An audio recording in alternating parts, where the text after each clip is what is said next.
વિદ્યાર્થી મિત્રો જય સ્વામિનારાયણ। હવે આજે આપણે અહીંયા એક ટોપિક શીખવા જઈ રહ્યા છીએ કે કલિલ કણો પર વીજભાર સમજાવો। હવે આ ટોપિક છે બેઝિક માહિતી આપી છે। એમાં શું કહેવા માંગે છે, માનો કે કોઈ આ દ્રાવણ છે, ઓકે, આ દ્રાવણમાં બે વસ્તુ હોય, કલિલ દ્રાવણ હોય ધારો કે, તો એમાં કલિલ કણો હોય। માનો કે હું તમને અલગ પેનથી બતાવું એટલે ખ્યાલ આવી જશે। આ બ્લુ રંગ છે એ કલિલ કણો છે, ત્રણ માનો કે બતાવીએ આપણે, ઓકે। કલિલ કણોને કયા નામથી ઓળખાય? પરિક્ષેપિત કલા કહેવાય આને। શું કહેવાય? પરિક્ષેપિત કલા અથવા કલિલ કણો કહેવાય। અને બીજા કયા નામથી ઓળખાય? કલિલ કણો, ઓકે। અને એ સિવાય માધ્યમ પણ હોય, ખબર છે ને, દ્રાવ્ય અને દ્રાવક હોય। માનો કે આ માધ્યમના કણો છે બધા ત્રણે ત્રણ, ઓકે।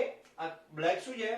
પરિક્ષેપિત માધ્યમ છે, પરિક્ષેપણ માધ્યમ છે। તો એવું કહેવાય છે બેટા, જો પરિક્ષેપિત કલાના કણો ઋણ વિભવ ધરાવતા, ધન વિભવ ધરાવતા હોય, બધા કેવા વિભવ ધરાવતા હોય? ધન વિભવ ધરાવતા હોય, તો બધાનો વિભવ ધન જ હોય। સામે માધ્યમના કણોનો ઋણ વિભવ હોય, તેમના જેટલો જ પણ તેમનાથી વિરુદ્ધ હોય। તો માટે આખી કલિલ પ્રણાલી વિભવની દ્રષ્ટિએ કેવી બની જાય? તટસ્થ બની જાય। તો ખબર પડી ગઈ। માનો કે આમાં 1000 જેટલા કલિલ કણો છે અને 1000 જેટલા માધ્યમના કણો છે, દ્રાવ્ય અને દ્રાવકના કણો છે। તો દ્રાવ્યના કણો ધારો કે ધન વિભવ ધરાવતા હોય, સમાન વિભવ ધરાવતા હોય, એનાથી વિરુદ્ધ વિભવ ધરાવતા હોય દ્રાવકના કણો। આથી કલિલ પ્રણાલી વિભવની દ્રષ્ટિએ કેવી બની જાય? તટસ્થ બની જાય, ઓકે। હવે તમારે આ થિયરીમાં એ શીખવાનું છે કલિલ કણો ઉપર ધન વિભવ ક્યારે આવે ને ઋણ વિભવ ક્યારે આવે। જો કલિલ કણો ઋણ વિભવ ધરાવતા હોય, આ ધન વિભવ છે એટલે ઋણ વિભવ ધરાવતા હોય, તો માધ્યમના કણો ધન વિભવ ધરાવતા હોય। ખ્યાલ આવી ગયો? તો કલિલ કણો અને માધ્યમના કણો એકબીજા જેટલો જ પણ એકબીજાથી વિરુદ્ધ વિભવ ધરાવતા હોય છે। આથી આખી કલિલ જે દ્રાવણ છે કેવું બની જાય? તટસ્થ બની જાય। જેમ પરમાણુ વિભવની દ્રષ્ટિએ કેવો છે? તટસ્થ છે, કારણ કે એમાં ઇલેક્ટ્રોન છે અને પ્રોટોન છે, બંનેની સંખ્યા કેવી હોય? સરખી હોય, અને વિભવ કેવો હોય? સમાન પણ એકબીજાથી વિરુદ્ધ હોય, એના જેવું છે અહીંયા। હવે આવું વિચારવાને કારણે આપણે એક મોટો બેનિફિટ થાય છે કે કલિલ કણો સમાન વિભવ ધરાવતા હોવાથી ક્યારે એકબીજા માટે આકર્ષણ ના હોય, એમને અપાકર્ષણ હોય, આથી ક્યારે એકબીજા સાથે જોડાય નહીં। હવે જોડાય તો કદમાં કેવા થઈ જાય? મોટા થાય। કદમાં મોટા થાય તો પાછા ક્યાં જોડાય? કદમાં મોટા થાય, નીચે બેસી જાય। તો આ કલિલ દ્રાવણ સ્થાયી કહેવાય નહીં। એવું નહીં સમજો નીચે બેસી જાય એટલે સ્થાયી। કલિલ કણો ક્યારે એકબીજા સાથે જોડાવા જોઈએ નહીં, મોટા કણોમાં ફેરવાવા જોઈએ નહીં, નીચે બેસી જવા જોઈએ નહીં। આવું વિચારો તો જ કલિલ દ્રાવણ સ્થાયી કહેવાય। નીચે બેસે તો અસ્થાયી કહેવાય। નીચે કેમ ના બેસે? કારણ કે બધાનો વિજભાર સમાન હોય એટલે એકબીજા માટે શું હોય? અપાકર્ષણ હોય, આથી ક્યારેય એકબીજા સાથે જોડાય નહીં। આવું વિચારવાથી આવું વિચાર। હવે કેટલાક કલિલ કણો આ અહીંયા કેટલાક ઉદાહરણ આપે છે જેમાં ધન વિજભારિત સોલ છે, જેના કલિલ કણો ધન વિજભાર ધરાવતા હોય, પરિક્ષેપણ માધ્યમના કણો। અને અહીં કેટલાક ઉદાહરણ આપે છે જેમાં પરિક્ષેપિત માધ્યમના કણો ઋણ વિજભાર ધરાવતા હોય। ખબર પડી ગઈ? તો કેટલાક કલિલ દ્રાવણોમાં જે કલિલ કણો છે એ ધન વિજભાર ધરાવતા હોય અથવા પરિક્ષેપિત કલાના કણો ધન વિજભાર ધરાવતા હોય, એવા કલિલના ઉદાહરણ। હવે આ તમને ક્યાં કામમાં આવશે?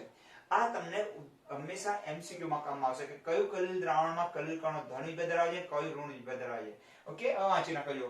કલિલ કણો હંમેશા વીજભાર ધરાવે છે, હંમેશા વીજભાર ધરાવે, ચાહે ધન કે ઋણ। ચલો, આપેલા કલિલમય દ્રાવણમાંના બધા જ કણો પર એક સરખો વીજભાર હોય છે। કલિલમય દ્રાવણમાં બધા જ કણો પર કેવો હોય?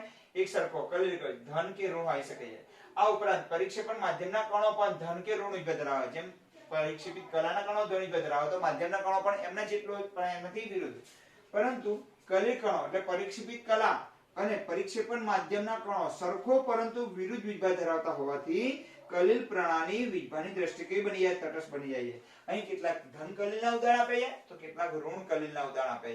હવે તમને એમ થાય આ કામમાં કેમ આવે છે? જલયુક્ત ધાત્વિક ઓક્સાઇડ, એલ્યુમિનિયમ એક ધાતુ છે, એનો ઓક્સાઇડ છે, જલયુક્ત છે। જલયુક્ત એટલે એની સાથે પાણી જોડાયેલું હોય। ખબર પડી ગઈ ને? એટલા માટે એને જલયુક્ત કહેવાય। આપણે કહીએ ભેજવાળું કહીએ, આપણે ગુજરાતી ભાષામાં શું કહીએ? ભેજવાળું। ખ્યાલ આવ્યો ને? ભેજવાળું હોય આપણે કોઈ એની સાથે પાણી અંદર ઘૂસી ગયું હોય ચોમાસામાં એટલે હવાઈ જાય એવું કહીએ આપણે એને, તો આપણે જલયુક્ત છે।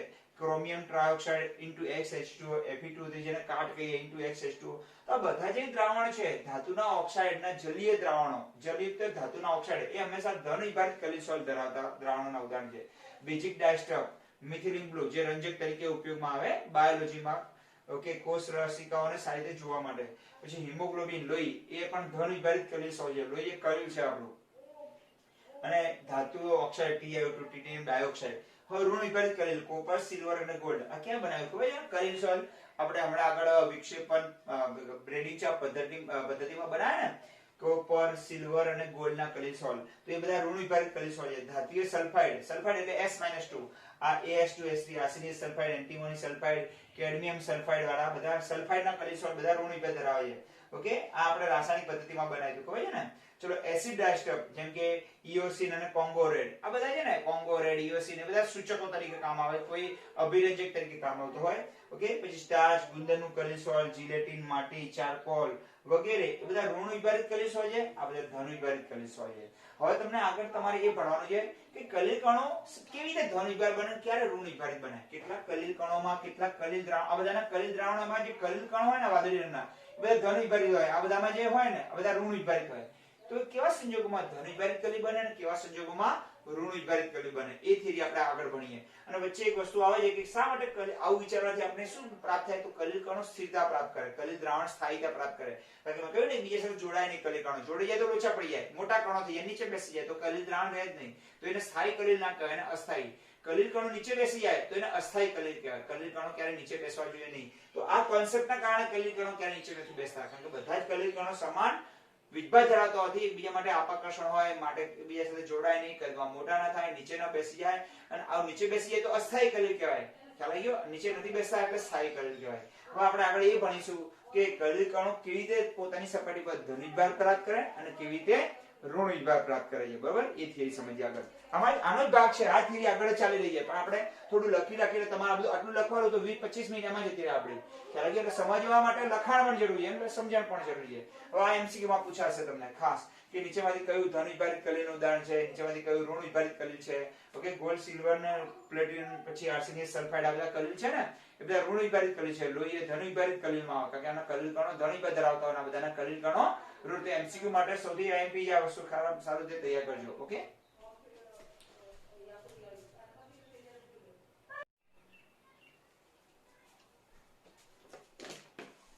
હા વિદ્યાર્થી મિત્રો, આગળ આપણે જોયું ને કે કલિલ કણો ધન વિભાર ધરાવતા હોય તો માધ્યમના કણો ઋણ વિભાર ધરાવતા હોવાથી કલિલ પ્રણાલી વિભારની દ્રષ્ટિએ કેવી હોય, તટસ્થ હોય. પછી આપણે ઉદાહરણ આપ્યા હતા કે ધન કલિલના ઉદાહરણ અને અહીંયા ઋણ કલિલના ઉદાહરણ. પણ આપણે એ કહેવા માંગીએ છીએ કે કલિલ કણો પોતાની સપાટી પર ધન આયનનું અધિશોષણ ક્યારે કરશે અને ઋણ આયનનું અધિશોષણ ક્યારે કરશે, અથવા ધન વિભારિત ક્યારે બનશે કલિલ કણો અને ઋણ વિભારિત ક્યારે બનશે, એની આ સરસ થિયરી છે. મોસ્ટ આઈએમપી થિયરી આટલો છે ભાગ. આટલો આ થિયરી નાના નાના ભાગમાં વહેંચાયેલી છે અને આના પછી નાનકડો ભાગ 3 ભાગમાં તમારે સમજવી પડશે આ થિયરીને. ઓકે, હવે બહુ સિમ્પલ છે, એકદમ સહેલામાં સહેલી થિયરી છે. જો હવે કલિલ કણો પરનો વીજભાર નીચેના કારણોને લીધે જોવા મળે. કલિલ કણો પોતાની સપાટી પર ધન વીજભારનું અધિશોષણ કરશે કે ઋણ વીજભાર, ધન આયનનું કે ઋણ આયનનું, એ આ નીચેના કારણોને કારણે. તો ધાતુના વિદ્યુતીય વિસર્જન દરમિયાન સ્વલ કણો વડે ઇલેક્ટ્રોનનું ગ્રહણ. હવે તમને ખબર છે કે હમણાં આપણે બ્રેડિંગ ચાપ પદ્ધતિ જોઈ હતી, ખબર છે ને? એમાં એક પાત્ર લેતા હતા, પાત્રમાં 2 સળિયા ડુબાડતા હતા. ઓકે, સળિયામાં બહારથી શું પસાર કરતા હતા, ઇલેક્ટ્રોનનો પ્રવાહ, વિદ્યુત પ્રવાહ, આપણે બંને વચ્ચે ચાપ લગાવતા, ખબર છે? આથી ધાતુઓનું બાષ્પમાં રૂપાંતર થાય. ઓકે, અને પછી ઠંડી પાડી દેતા આજુબાજુ બરફ રાખીને. હમણાં આવું જોયું આપણે બ્રેડિંગ ચાપ પદ્ધતિ. ઓકે, એ દરમિયાન જ્યારે બાષ્પ બને ધાતુઓની તો એને ઇલેક્ટ્રોન આપ્યું ને અહીંયા, તો અહીં ચાપ લગાવે ત્યારે ઇલેક્ટ્રોનના કારણે ચાપ આવે ને. તો એ દરમિયાન આ ધાતુના જે બાષ્પના કણ, બાષ્પમાં ફેરવાયેલા પરમાણુઓ આ ઇલેક્ટ્રોન શું કરતા હોય, અહીંથી અધિશોષણ કરતા હોય, આથી એમના ઉપર ચાર્જ આવવાની સંભાવના થતી હોય. આપણે આ થિયરીમાં એ ભણવાનું છે કે કલિલ કણો બનતી વખતે એમની પર વીજભાર કેવી રીતે આવવાની શક્યતા હોય. તો પહેલો વીજભાર અહીંથી આવે કે જ્યારે ધાતુઓના વિદ્યુતીય વિસર્જન દરમિયાન, તો આ વિદ્યુત પ્રવાહનો ચાપ લગાવી અને ધાતુને તોડી નાખવાનો હોય, તો એને કહેવાય. અને આ પદ્ધતિને કહેવાય બ્રેડિંગ ચાપ પદ્ધતિ. દરમિયાન બ્રેડિંગ ચાપ પદ્ધતિ દરમિયાન સ્વલ કણો એટલે કલિલ કણો વડે ઇલેક્ટ્રોનનું ગ્રહણ થતું હોય. અહીં ચાપ હોય, ઇલેક્ટ્રોન હોય, એનું ગ્રહણ થાય ને. કેવી વાત થઈ કે આપણે ડૂબકી મારીએ એટલે આપણે પાણી તો પી જઈએ, એવી વાત થઈ ને. આ કોઈ પણ માણસ નાવા ગયો હોય એટલે ડૂબકી મારે, ભલે તરતા આવડે એ વસ્તુ અલગ છે, પણ નાવા જાય એટલે થોડું પાણી તો ત્યાંનું પી જાય અંદર. એટલે આ લોકો બનતી વખતે જ ઇલેક્ટ્રોનનું ગ્રહણ કરતા હોય. બીજું, દ્રાવણમાંથી સ્વલ કણો વચ્ચે એટલે કલિલ કણો વડે ધન કે ઋણ આયનનું પસંદગીયુક્ત અધિશોષણ, પ્રિફરન્શિયલ એબ્સોર્પ્શન છે. આ ઘટના સમજવાની છે. જો આ 2 ઉદાહરણથી આ ઘટના ઉપર બહુ ફોકસ કરવાનું છે આપણે. ઓકે, ધન કે દ્રાવણમાંથી સ્વલ કણો વડે કલિલ કણો વડે ધન કે ઋણ આયનનું પસંદગીયુક્ત અધિશોષણ, આ ઘટનાને સમજવાની છે. એ સમજવા માટે આ 2 ઉદાહરણ આપે છે. મેં જો કેવી રીતે કરે છે પસંદગીયુક્ત, કેવી રીતે, ક્યારે ધન આયનનું અધિશોષણ કરે તો ક્યારે ઋણ આયનનું, અને પસંદગીયુક્ત કેવી, એ સમજવાનું છે. ચોપડીમાં થોડું ઓછું આપીએ, આપણે સમજી લઈએ. અને અથવા બેમાંથી એક, 2 ઘટના બને અને વિદ્યુતીય દ્વિસ્તરના રચના થાય. આ 2 ઘટનાઓ સમજવાની. જો અમે રાઉન્ડ આપ્યો ને 2 ઘટનાઓ, એક ઉપરની પસંદગીયુક્ત અધિશોષણ અને વિદ્યુતીય દ્વિસ્તર એટલે બે સ્તરોની રચના અને અથવા આ બંને ઘટના સાથે જોવા મળે એટલે અને અથવા અને ક્યારેક એક પણ જોવા મળે એટલા માટે અને અથવા શબ્દ આપણે બે ઘટના સમજવાનો પ્રયત્ન કરીએ. કઈ બે? પસંદગીયુક્ત અધિશોષણ અને વિદ્યુતીય દ્વિસ્તરના સૂત્ર દ્વારા. હવે જો ઉપરના કારણોમાંથી દ્રાવણોમાંથી સોલ કણો વડે આયનોનું પસંદગીયુક્ત અધિશોષણ નીચે પ્રમાણે ઉદાહરણ દ્વારા સમજી શકાય. હવે આ ઘટના સમજીએ, આ બે ઘટના ઓકે કેવી રીતે જોવા મળે. હવે આ ઘટના સમજવા માટે આટલો ભાગ કાઢી નાખું છું, તમે સ્ક્રીનશોટ પાડી દેજો. ખબર પડી? આ બે રીઝન આપ્યા છે કે કલિલ કણો દ્રાવણમાંથી ધન અથવા ઋણ આયનનું પોતાની સપાટી પર અધિશોષણ કરે તો એક બ્રીડિંગ ચાપ પદ્ધતિ દ્વારા જ્યારે એમને તોડવામાં આવે ધાતુઓને ત્યારે એ ઇલેક્ટ્રોનનું ગ્રહણ કરે, અને બીજું એ કલિલ કણો પસંદગીયુક્ત અધિશોષણ કરે દ્રાવણમાંથી. કલિલ કણો દ્રાવણમાંથી ધન કે ઋણ આયનનું અધિશોષણ કરે. ઓકે, ક્યારે ધન આયનનું અધિશોષણ કરે, ક્યારે ઋણ આયનનું. એ અહીં ઘટનામાં ઉદાહરણ દ્વારા સમજાવેલ છે. ઓકે, એટલે આ ભાગ અહીંથી કાઢી નાખું છું એટલે તમે સમજી લેજો આટલો ભાગ. હવે આ ઘટના સમજાઈ છે. બોલો એક શબ્દ તમે મગજમાં ફિટ કરી નાખો. કયું? પસંદગીયુક્ત અધિશોષણ. કોણ કરે? કલિલ કણો કરે. કોનું? ધન કે ઋણ આયનનું. તો કલિલ, તમને કોઈ પૂછે પસંદગીયુક્ત અધિશોષણ એટલે શું, તો કલિલ કણો દ્રાવણમાંથી ધન કે ઋણ આયનનું અધિશોષણ કરે એને કહેવાય પસંદગીયુક્ત અધિશોષણ. હવે જો જ્યારે AgNO3 સિલ્વર નાઇટ્રેટ ના એક લખ્યું છે, અમે આ લખાણ લખ્યું છે, સિલ્વર નાઇટ્રેટ ના દ્રાવણને વધુ પ્રમાણમાં Ki ધરાવતા દ્રાવણમાં ઉમેરવામાં આવે. AgNO3 ને કેવું ઉમેરવામાં આવે? વધુ Ki અથવા AgNO3 માં વધુ Ki ઉમેરવામાં આવે. તો આપણે AgNO3 અહીંયા લઈ લઈએ. અહીં ધ્યાન આપજો બેટા, આ કસનળી છે. આ કસનળીમાં અહીંયા માનો કે AgNO3 નાખી દો મેં, સિલ્વર નાઇટ્રેટ, અને અહીંયા વધુ પ્રમાણમાં બહારથી Ki નાખ્યો મેં. ઓકે, તો થશે શું બેટા? તો તમને ખબર છે કે અહીંથી Ag અને I જોડાઈ જશે અને AgI બનાવશે, સિલ્વર આયોડાઇડ, કલિલ સોલ બનશે. અહીંયા આ શું બનશે? કલિલ સોલ, કલિલ કણો તૈયાર થશે અંદર. ઓકે, કોના બેને ભેગા કરવાથી? AgNO3 અને Ki ને. તો આ જ ઘટનામાં લખી છે ને AgNO3 અને Ki. આ વધુ છે, ખાસ આના ઉપર ફોકસ કરજો, ચોપડીમાં એનો ઉલ્લેખ નથી કર્યો. ઓકે, Ki ને એકબીજા સાથે ભેળવવાથી અહીંયા Ag અને I આ બે ભેગા થઈ અને કલિલ સોલ આપશે. તો હવે રહી શું ગયું બેટા? Ag અને I નીકળી ગયા તો રહી ગયું NO3 અને K+ રહી ગયું. તો NO3 K+ અને I ક્યાંથી આવ્યા? તો વધુ માત્રામાં. તો દેખાય છે આ વધુ છે એટલે I લઈ જશે. ખબર પડી ગઈ? આ ઓછી માત્રામાં છે એટલે Ag અને I.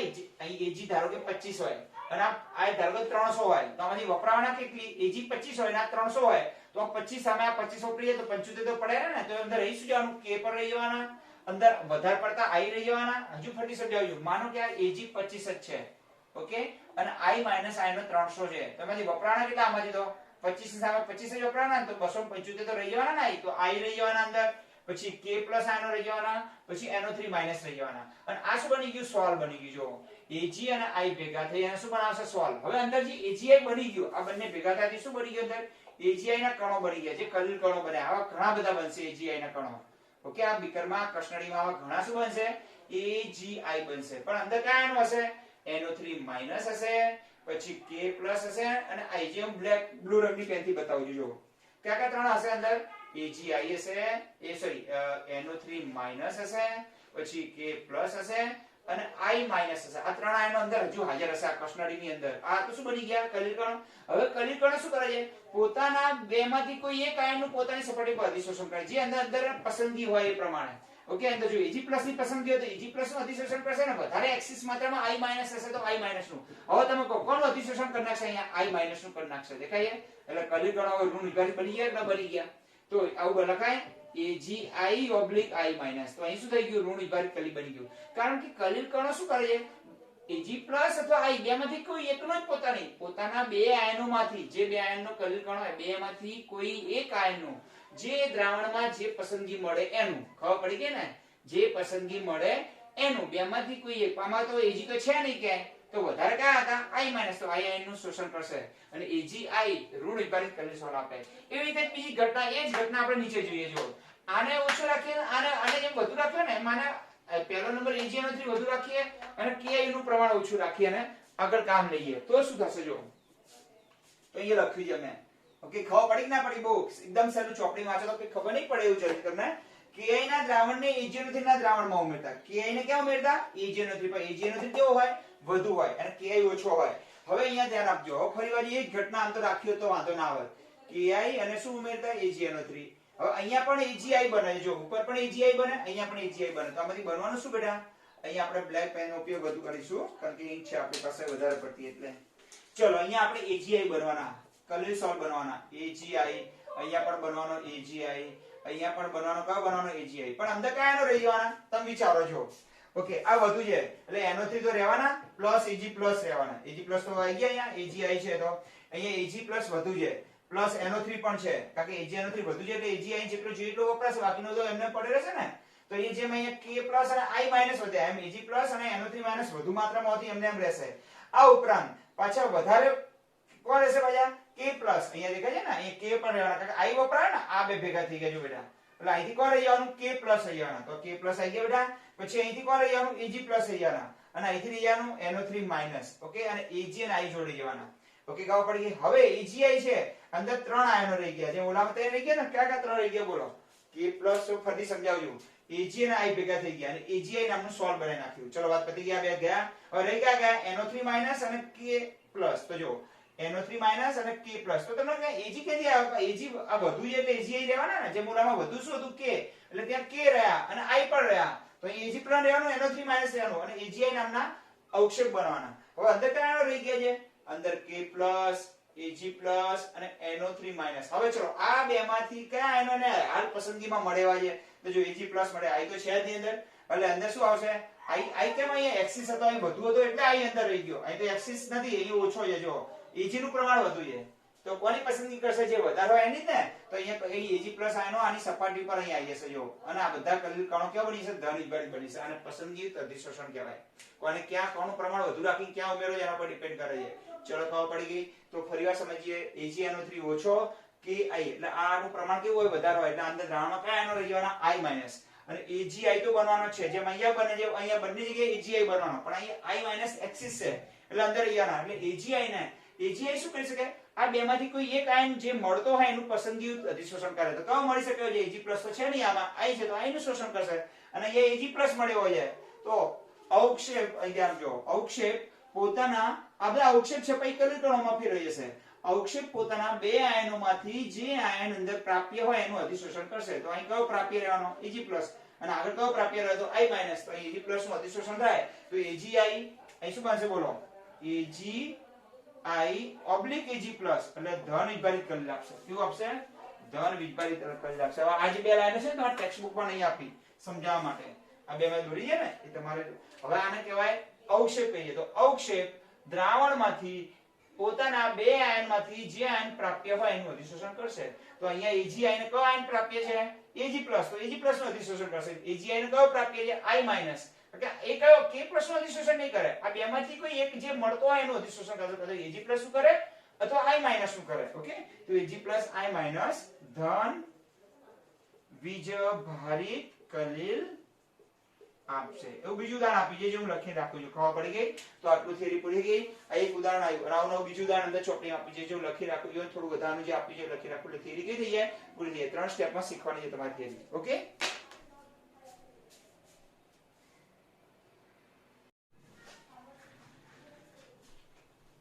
વિદ્યાર્થી મિત્રો જેમ આપણે ઉદાહરણ 1 જોયું AgNO3 અને Ki વાળું ઓકે એમાં ધન વિભાજિત પણ કલિલ બને અને ઋણ વિભાજિત પણ કલિલ બને એ પસંદગીયુક્ત અધિશોષણ પર આધાર છે આનો કોનું પ્રમાણ એક્સિસ છે અને કયો પ્રાપ્ય છે પણ ક્લિયર રાખવાનું કે અવક્ષેપ પોતાના ધન અથવા ઋણ આયનમાંથી કોઈ એકનું પોતાની સપાટી પર અધિશોષણ કરશે જેમ કે AgI હોય તો કાં તો Ag+ શું કરે અથવા I- શું કરે કયો અંદર પ્રાપ્ય છે કોની પસંદગી થાય એવી છે જે હાજર હોય એનું અધિશોષણ કરશે એટલે ધન વિભાજિત કલિલ બનવું પડે ઋણ વિભાજિત પણ કલિલ બને એ રીતે FeCl3 ને વધુ પ્રમાણમાં ગરમ પાણીમાં ઉમેરવામાં આવે ઓકે જ્યારે FeCl3 હોય ઓકે આ FeCl3 ને જ્યારે પાણીમાં ઉમેરવામાં આવે તો આગળ આપણે ભણી ગયા આપણે જળ વિભાજન થાય કઈ ઘટના થાય જળ વિભાજન થાય ખબર છે ને અને Fe2O3 ફેરિક ઓક્સાઇડ બને છે તો જલયુક્ત બને *XH2O બને ઓકે જલયુક્ત ફેરિક ઓક્સાઇડ બને Fe2O3 *XH2O બને ઓકે અને આ જે Fe2O3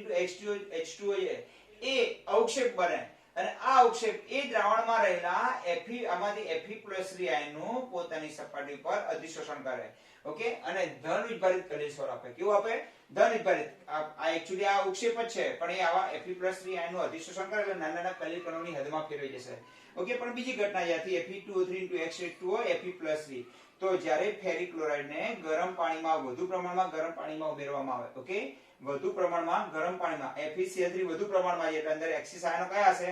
Fe+3 હોય કે ના હોય? ઓકે, તેથી Fe+3 આયનો વધારે હોય તો અહીં બે ભેગા થવાથી આપણે બને શું? Fe2O3 XH2 બનશે અને અંદર રહેલા Fe+2 આયનો જે વધુ માત્રામાં છે એનું પોતાની સપાટી પર અધિશોષણ કરી અને ધન વિભાજિત કલેશોલ આપશે. પરંતુ આ જ ઘટના જો FeCl3 ને વધુ NaOH સાથે ગરમ કરવામાં આવે, FeCl3 ને વધુ NaOH સાથે, તો અંદર કયા આયનો વધુ આવી ગયા? OH આવી ગયા. અહીં વધુ કોણ હતું? Fe હતું. જો ને FeCl3 ને વધુ પ્રમાણમાં આ Fe+3 વધારે હતા એટલે Fe+3 નું અધિશોષણ થયું, OH- વધારે હશે પણ બનશે તો કોણ? Fe2O3 XH2O બનશે. પણ એ દ્રાવણમાંથી કયો વધુ છે? અહીંયા વધુ છે, અહીંયા આ વધુ હતું. જે વધુ આયનનું અધિશોષણ કરશે વધુ પ્રમાણમાં OH- આયનનું પોતાની સપાટી પર અધિશોષણ કરી અને ઋણ વિભાજિત કરી આપે. તો વધુ પ્રમાણમાં FeCl3 ને ગરમ પાણીમાં નાખતા ફેરિક ઓક્સાઇડ હાઇડ્રેટ મળે, જલયુક્ત ફેરિક ઓક્સાઇડ મળે. એ દ્રાવણમાંથી Fe+3 આયનનું અધિશોષણ કરી ધન વિભાજિત કરી આપે. પણ જ્યારે FeCl3 ને વધુ પ્રમાણમાં NaOH સાથે, ઓકે, ઉમેરવામાં આવે તો એ દ્રાવણમાં બનતા Fe2O3 XH2, અહીંયા પણ શું કરવાનું? Fe2O3 XH2, પણ આ Fe+3 નું અધિશોષણ કરશે જ્યારે આ OH- માંથી ઋણ વિભાજિત કરી લાવશે. ઓકે, આને પસંદગીયુક્ત અધિશોષણ કહેવાય. શું કહેવાય? પસંદગીયુક્ત અધિશોષણ. હવે અહીંયા ધ્યાન આપજો, બહુ સિમ્પલ કોન્સેપ્ટ. આમ શું લખાણ બધા છે, સમજવાનું કઈ છે નથી થિયરીમાં. આમ કલિલ કણોની સપાટી પર ધન અથવા ઋણ ભાર પસંદગીયુક્ત અધિશોષણ ને કારણે મેળવે છે. આમ ખ્યાલ આવી ગયો? કલિલ કણો પોતાની સપાટી પર કાં તો ધનિક બન અથવા ઋણ આયન ની પસંદગી કયો અવેલેબલ છે હાલ બેમાંથી, પોતાના જે આયનોમાંથી અંદર રહેલા આયનોમાંથી કયો હાલ હાજર છે એનું અધિશોષણ કરે અને કહેવાય પસંદગી અધિશોષણને કારણે. તો કલિલ કણો પસંદગીયુક્ત અધિશોષણને કારણે કાં તો ધનિક ભાર પ્રાપ્ત કરે અથવા બધા કલિલ કણો ઋણ ભાર પ્રાપ્ત કરે. ઓકે, ચલો આમ પ્રથમ સ્તર. હવે તમને ખ્યાલ આવી ગયો કે Ag હવે આ વસ્તુ છે. બેટા આટલું આ તો ખબર પડી. ઉદાહરણ નંબર 2 છે. બસ યાર, હવે આને સમજવા માટે થોડું જગ્યા ખાલી કરવી પડશે આપણે.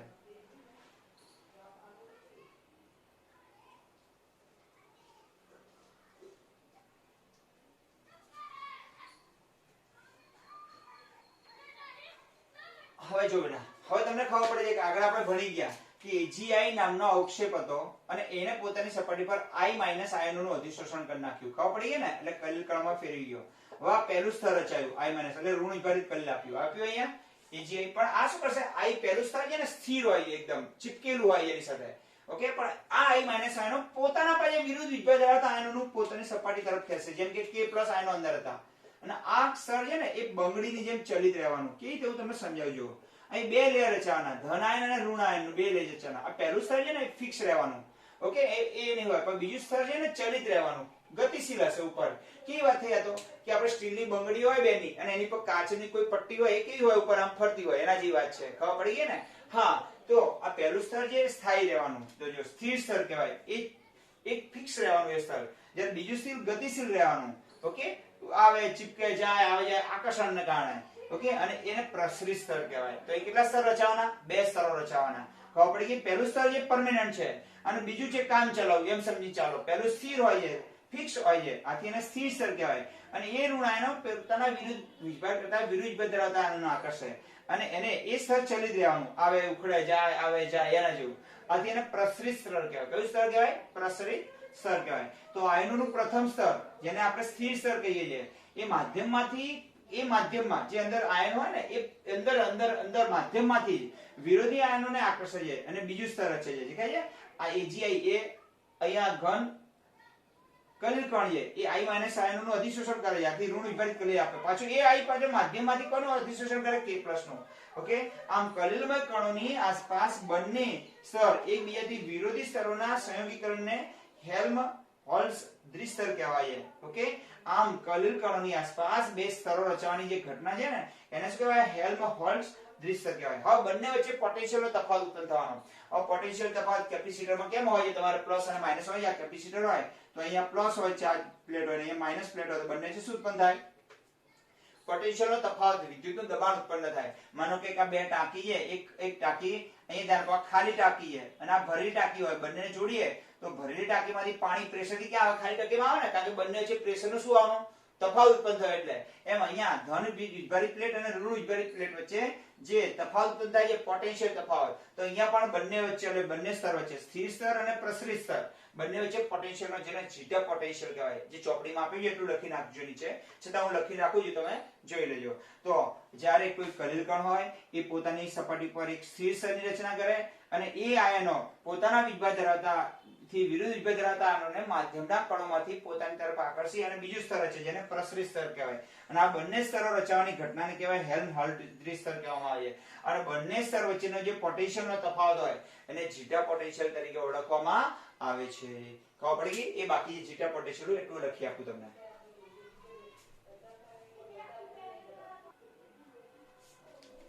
જો મિત્રો, સમજણ સાથે થિયરી પણ હોવી જરૂરી છે. હવે આયનોનું પ્રથમ સ્તર જે સખત રીતે ધારણ કરેલું હોય છે, ઓકે, અને જેને સ્થિર સ્તર કહેવાય, જોયું ને, આ સ્તર છે ને ફિટ થયેલું હોય છે, ખ્યાલ આવી ગયો, ઘન AgI ની ઉપર, અને જેને સ્થિર સ્તર કહેવાય. જ્યારે બીજું સ્તર ગતિશીલ હોય છે જેને પ્રસરણ સ્તર કહેવાય. તો એક સ્થિર સ્તર હોય અને એ સ્થિર સ્તર માધ્યમમાંથી પોતાના વીજભાર કરતા વિરુદ્ધ વીજભાર ધરાવતા આયનોને પોતાની તરફ આકર્ષી અને એક નવું સ્તર રચે છે જે ગતિશીલ હોય છે. આવન જાવન કરેલો બેસના જેમ માણસો આવતા હોય ને, એક જેમ બીજું આવે એના જેવું. ઓકે, એક સ્થિર સ્તર અને બીજું ગતિશીલ સ્તર હોય. ઓકે, સ્થિર સ્તર તથા પ્રસરણ સ્તર પરના સ્થિર સ્તર તથા કયું સ્તર? પ્રસરણ સ્તર પરના વિરુદ્ધ વીજભારને કારણે આ બે સ્તર વચ્ચે પોટેન્શિયલનો તફાવત ઉદ્ભવશે. આ બંને શું ઉત્પન્ન થશે? પોટેન્શિયલનો, જેમ કેપેસિટરમાં હોય છે, તમારે ફિઝિક્સમાં ભણવાનું, કેપેસિટરમાં પોટેન્શિયલનો તફાવત બે પ્લેટો વચ્ચે એવો જ ઉત્પન્ન થશે.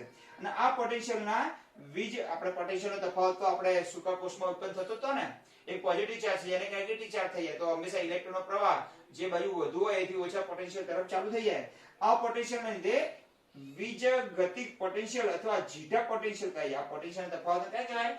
વીજગતિક પોટેન્શિયલ અથવા જીટા પોટેન્શિયલ કહે છે. હવે જે થોડું નીચે આપી છે થિયરીમાં એ સમજાય દો, બહુ જરૂરી નથી. હવે માનો કે બીજો આયન આવો એક આ તો મેં તમને એક જ કલિલ કણની રચના સમજાવી. આ બીજો કલિલ કણ પણ હશે ને, તો માનો કે આ બીજો કલિલ કણ હોય, એમાં પણ આવું કયું સ્તર હોય? સ્થિર સ્તર અને ચલિત સ્તર હોય. હવે આ બહારનું જે સ્તર હોય તેનું પણ બહારનું સ્તર હોય, તો બંને સ્તર કેવા સરખા રહેવાના. માટે બે કલિલ કણો વચ્ચે શું થવાનું? એકબીજા માટે પૂરતું અપાકર્ષણ થવાનું. આથી કલિલ કણો કેવા રહે? જુદા રહે, જલ્દી ભેગા ન થાય અને મોટો કણોમાં પ્રસરણ બની ન જાય. એવું થાય તો અવક્ષેપ ફેરવાઈ જાય. આ ઘટનાને સ્કંદન કહેવાય. પણ જો આ બે સ્તર વચ્ચે પૂરતો તફાવત ન હોય, જીટા પોટેન્શિયલ પૂરતા પ્રમાણમાં ના હોય અથવા સ્તરની રચના સારી થયેલી ન હોય, તો શું થાય એ તમને કહી દઉં. તો આ બહારનું તંત્ર ખળભળી ઉઠે, બગડી જાય, તો શું થાય? તો બે કણો વચ્ચે વાંડાવાસ આકર્ષણ પાવું થઈ જાય. આ વાંડાવાસ આકર્ષણના કારણે આ બધા કણો એકબીજાની નજીક આવવા માંડે. નજીક આવે એટલે કદમાં મોટા થઈ જાય અને અવક્ષેપ બની જાય, જેને સ્કંદન કહેવાય. તો બે કણો જરૂરી રહે એ માટે બંને સ્તરોની રચના પણ જરૂરી છે અને પૂરતો જીટા પોટેન્શિયલ હોય પણ જરૂરી છે બંને સ્તર વચ્ચે. નહીતર તો આવું જો રચના ન થાય તો આવો પોટેન્શિયલ ઓછો થઈ જાય તો આવા કણો, અંદરનો જે ગોળો છે આનો પણ આ બાજુ પણ અંદરનો બીજો ગોળો હોય ને, બે ગોળા વચ્ચે શું થાય? પછી વાંડાવાસ આકર્ષણ ચાલુ થઈ જાય અને એને કારણે ગોળાઓ જોડાવા માંડે અને કણો જોડાય કદમાં મોટા થવા માંડે અને અવક્ષેપ બની જાય, જેને સ્કંદન ઘટના કહેવાય, જે આપણે ભણવાની ઈચ્છા કરી હતા. પણ અત્યારે સમજાય દો એટલે ત્યારે સમજવાની બહુ જરૂર પડશે નહીં. હવે આપણા પછી આપણે એ થિયરી ભણવાના છીએ કે તમને ખબર કઈ રીતે પડે કે કલિલ કણ ધન વીજભાર ધરાવે કે ઋણ વીજભાર? એના માટે એક સાધન આવે છે. એ સાધનની મદદથી ખબર પડી જાય કે આપેલું જે કલિલ હોય છે એમાં કલિલ કણો ધન વીજભાર ધરાવે છે કે ઋણ વીજભાર ધરાવે છે. એને ઇલેક્ટ્રોફોરેસિસ નામનું સાધન કહેવામાં આવે છે, જેને આપણે વૈદ્યુત કણ સંચાલન કહેવાય ગુજરાતીમાં. તો આના પછીની થિયરી ભણવાના છે આપણે વૈદ્યુત કણ સંચાલન સમજાવો. ઓકે, ચલો, જય સ્વામિનારાયણ. બહુ પણ ગભરાયા વગર, ચિંતા રાખ્યા વગર, નિડરતાથી, શાંતિથી, મનને શાંત રાખીને બિલકુલ શાંતિથી કામ લેવાનું છે. કોઈ ઉસાટ કરવાથી કશું આવડવાનું નથી. 1 કલાક વાંચો, બહુ મનથી વાંચો. બસ હેન્ડ, હાર્ટ અને હેડ આ ત્રણેયના ભેગા કરી અને 1 કલાક વાંચો. એ 5 કલાક બરાબર થઈ જશે. આ ત્રણે સાથે હશે તો થશે. હવે ચલો બધા મિત્રોને જય સ્વામિનારાયણ.